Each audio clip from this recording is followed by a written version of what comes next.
Alors aujourd'hui vient de sortir aux éditions Labor et Fides à Genève un ouvrage intitulé La Nouvelle France protestante, essor et recomposition au XXIe siècle.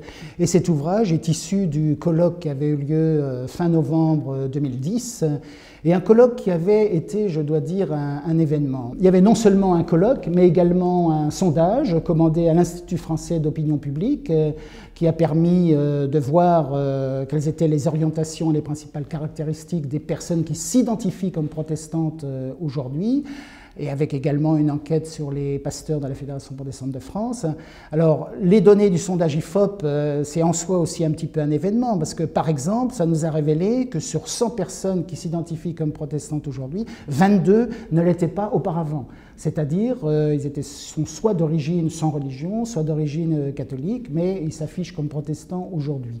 Un autre intérêt de ce sondage, c'est de montrer qu'il y a des personnes qui préfèrent s'autodéfinir comme chrétiennes évangéliques plutôt que comme protestantes, même si ensuite elles acceptent de se situer dans le monde protestant. Et donc, derrière ce constat, il y a toute la question un petit peu, est-ce que, pour certains, protestantisme est associé à luthéro-réformé, et comme il y a une croissance, une vitalité du protestantisme évangélique, certains évangéliques préfèrent se définir comme chrétiens évangéliques plutôt que protestants.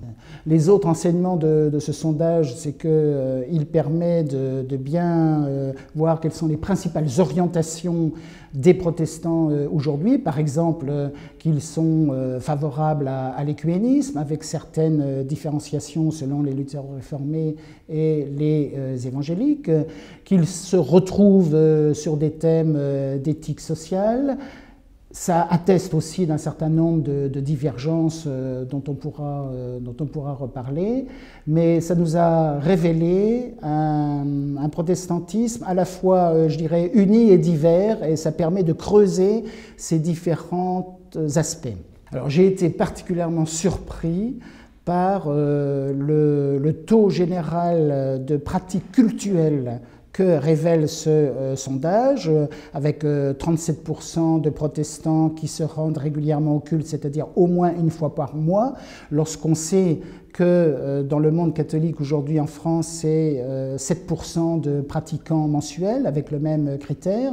Donc les protestants apparaissent beaucoup plus pieux que les autres chrétiens, et ça a été une surprise. Alors c'est particulièrement dû au poids du protestantisme évangélique, les protestants évangéliques étant plus pieux en termes de fréquentation du culte, de lecture de la Bible, de prière que les protestants luthéro-réformés, ce qui ne signifie pas qu'il n'y a pas aussi des pratiquants réguliers dans le monde luthéro-réformé.